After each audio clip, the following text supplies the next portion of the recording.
Assalamualaikum warahmatullahi wabarakatuh. Kami dari kelompok 1 yang beranggotakan Alifia Nurul Alfi, Enci Priscilia Aura Dewi, Asamul Fauziah, Deka Afinia Noval, Desi Ramawati, dan Dea Setiani akan membahas mengenai 3 soal energetika. Bismillahirrahmanirrahim. Saya akan menjelaskan soal nomor 1. Pada soal nomor 1 diketahui sebuah bola berisi 3 mol gas hidrogen pada tekanan 0,75 atmosfer dan temperatur 80 Kelvin. Selanjutnya, ke dalam bola tersebut ditambahkan 2 mol gas oksigen. Kemudian yang ditanyakan, berapa derajat temperatur yang harus diturunkan agar tekanan dalam bola tersebut tetap konstan. Pertama-tama digunakan rumus persamaan gas ideal, yaitu Pp sama dengan nRT. Karena di sini terdapat 2 keadaan, jadi rumus tersebut diubah menjadi P1 dikali V1 dibagi N1 dikali T1 sama dengan P2 dikali V2 dibagi N2 dikali T2, di mana P sebagai tekanan, V sebagai volume, N sebagai mol, dan T sebagai temperatur. Kemudian setelah rumus tersebut didapat, bisa dilihat di soal menunjukkan bahwa tekanan yang diinginkan adalah tekanan yang tetap konstan. Maka tekanan pada keadaan 1 dan keadaan 2 akan sama. Jadi dicoret. Kemudian karena tekanan dengan volume itu berbanding terbalik, jadi jika tekanannya besar maka si volumenya akan kecil, dan sebaliknya ketika tekanan kecil maka volumenya akan besar. Karena di sini yang diinginkan konstan P1 dan P2-nya sama, maka otomatis si V2 dan V1-nya juga akan sama. Jadi sama-sama dicoret sehingga mendapatkan rumus 1 per N1 dikali T1 sama dengan 1 per N2 dikali T2. Kemudian dari rumus ini dikalikan silang sehingga menjadi N2 dikali T2 sama dengan N1 dikali T1, di mana N2 adalah mol di keadaan yang kedua, T2 adalah temperatur di keadaan yang kedua, N1 adalah mol di keadaan pertama, dan T1 adalah temperatur di keadaan pertama. Kemudian masukkan yang tadi telah diketahui pada soal. N2 5 mol dikali T2 sama dengan N1 3 mol dikali T1 80 Kelvin. Kenapa mol di keadaan keduanya 5 mol? Karena sebelumnya di keadaan pertama dalam bola tersebut telah berisi 3 mol gas hidrogen, dan kemudian di keadaan kedua ditambahkan 2 mol gas oksigen. Maka mol di tekanan yang kedua itu 5 mol. Kemudian menjadi T2 sama dengan 240 mol Kelvin dibagi 5 mol. T2 sama dengan 48 Kelvin. Untuk mendapatkan suhu yang harus diturunkan, suhu awal dikurangi suhu di keadaan yang kedua, 80 Kelvin dikurangi 48 Kelvin, maka didapatkan 32 Kelvin. Jadi suhu yang harus diturunkan supaya tekanan dalam bola tetap konstan yaitu 32 Kelvin. Saya Deka Afinia Noval akan menjelaskan jawaban dari soal nomor 2. Soalnya berbunyi sebanyak 500 ml dari sesuatu pada tekanan 0 derajat Celcius dan 1 atm mempunyai berat 0,581 gram. Dari hasil analisa kimia diketahui bahwa gas tersebut mengandung 92,24% unsur C dan 7,76% unsur H. Ditanyakan: A. Tentukan berat molekul gas tersebut. B. Tentukan rumus molekul gas tersebut. Diketahui V senyawa sama dengan 500 ml atau 0,5 ml atau 0,5 liter. T sama dengan 0 derajat Celcius. P, tekanan, sama dengan 1 atm. Massa senyawa 0,581 gram. C sama dengan 92,24%. H sama dengan 7,76%. Pertama ditanyakan berat molekul.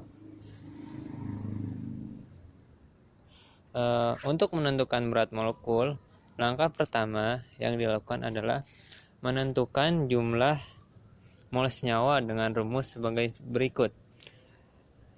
N atau mol sama dengan V senyawa per Vm, V molekul.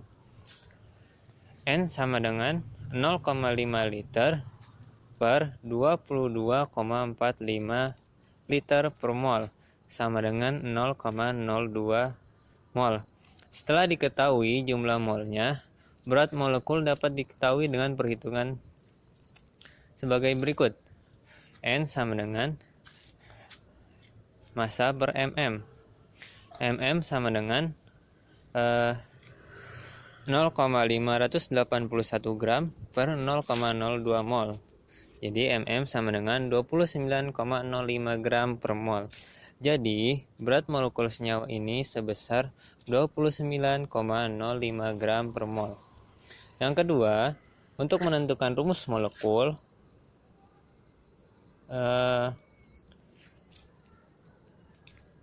pertama, untuk mengetahui rumus molekul perlu diketahui massa molar senyawa dan rumus empiris dari senyawa tersebut. Massa molar senyawa dapat diketahui dari jumlah berat molekul. Yang pertama, menentukan rumus empiris. Dalam 100 gram massa senyawa, maka Mc sama dengan 92,24 gram. Mh sama dengan 7,76 gram. Kemudian cari jumlah mol masing-masing unsur dengan rumus N. Dengan rumus N sama dengan M per mm. Mol C sama dengan 92,24 gram per 12 gram per mol, sama dengan 7,68 mol. Mol H sama dengan 7,76 gram per 1 gram per mol, sama dengan 7,76 mol. Karena perbandingan jumlah mol juga menyatakan perbandingan jumlah atom, maka perbandingan jumlah mol dapat digunakan untuk menentukan rumus empiris. Mol C dibanding mol H adalah 7,68 dibanding 7,76 mol H. Karena atom-atom dalam molekul merupakan kelipatan bilangan bulat, maka perbandingan atom di atas harus bilangan bulat dan harus lebih sederhana, sehingga harus membagi kedua bilangan di atas dengan kelipatan bilangan paling kecil, yaitu 7,68. Perbandingan menjadi 1,1 banding 1,01. Perbedaan angka di belakang koma pada desimal kedua dapat diabaikan. Dengan demikian, perbandingan atom C dan H yaitu 1 banding 1. Perbandingan ini menyatakan perbandingan atom-atom paling sederhana dalam molekul. Dengan demikian, rumus empiris senyawa ini adalah CH. Menentukan rumus empiris dengan rumus MR molekul sama dengan MR empiris dikali mol. 29,05 gram per mol sama dengan 13 gram per mol dikali N. N sama dengan 29,05 gram per mol dibagi 13 gram per mol. N sama dengan 2. Sehingga didapat nilai N sebanyak 2. Maka CHN, N-nya dimasukin, jadi CH2 sama dengan C2H2 yang merupakan rumus molekul dari gas etuna. Terima kasih, sekian dari saya. Selanjutnya nomor 3 akan dijelaskan oleh Dea. Baik, di sini saya akan menjelaskan soal nomor 3, yaitu berdasarkan persamaan gas berikut, P ditambah A per V kuadrat dikali V sama dengan RT. Jika A adalah suatu tetapan, carilah nilai dot T per dot V dan dot T per dot P dengan menggunakan turunan. Yang pertama adalah dot T per dot V. Sebelumnya, kita harus mengubah dulu persamaan gas tersebut menjadi bentuk eksplisitnya atau menjadi T sama dengan, yaitu T sama dengan P ditambah A per V kuadrat dikali V per R. Yang pertama yaitu dot T per dot V dengan P-nya adalah konstan.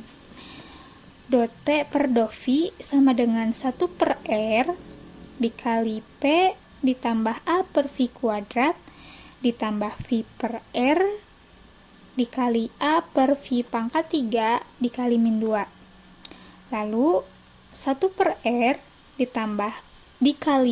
maksud saya 1 per R dikali P ditambah A per V kuadrat ditambah V per R.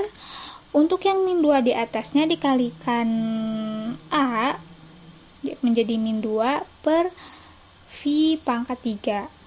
Selanjutnya 1 per R bisa disatukannya yang di atasnya jadi P ditambah A per V kuadrat dikurangi 2A.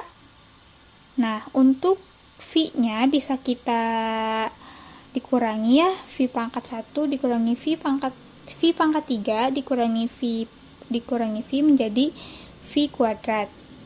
Nah, hasilnya adalah untuk dot T per dot V yaitu 1 per R dikali P karena penyebutnya sama V kuadrat.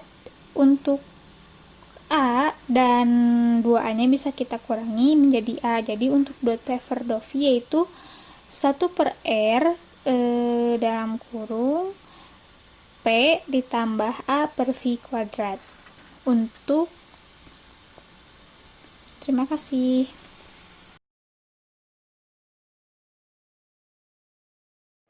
Dari rumus van der Waals dapat ditulis juga menjadi T sama dengan P ditambah A per V kuadrat dikali V per R. Dimana jika dicari turunannya, maka dot T per dot P dimana V konstan sama dengan V per R dikali 1 tambah A per V kuadrat ditambah V per R dikali A per V pangkat 3 dikali min 2. Nah, kemudian dot T per dot P sama dengan V per R dikali 1 tambah A per V kuadrat ditambah V per R dikali min 2 per V pangkat 3. Karena di sini di kedua ruas ada V per R, maka V per R-nya dikeluarkan. Maka dot T per dot P sama dengan V per R dikali 1 tambah A per V kuadrat dikurangi 2A per V pangkat 3. Nah, setelah dihitung didapat dot T per dot P sama dengan V per R dikali 1 min A per V. Nah, maka V per R-nya masuk menjadi dot T per dot P sama dengan V per R min AV per RV. Dot T per dot P sama dengan jika dikalikan maka menjadi RV kuadrat dikurangi RAV per R kuadrat V. Disederhanakan lagi menjadi dot T per dot P sama dengan V min A per R. Sekian penjelasan dari kelompok kami. Kurang lebihnya mohon maaf. Wassalamualaikum warahmatullahi wabarakatuh.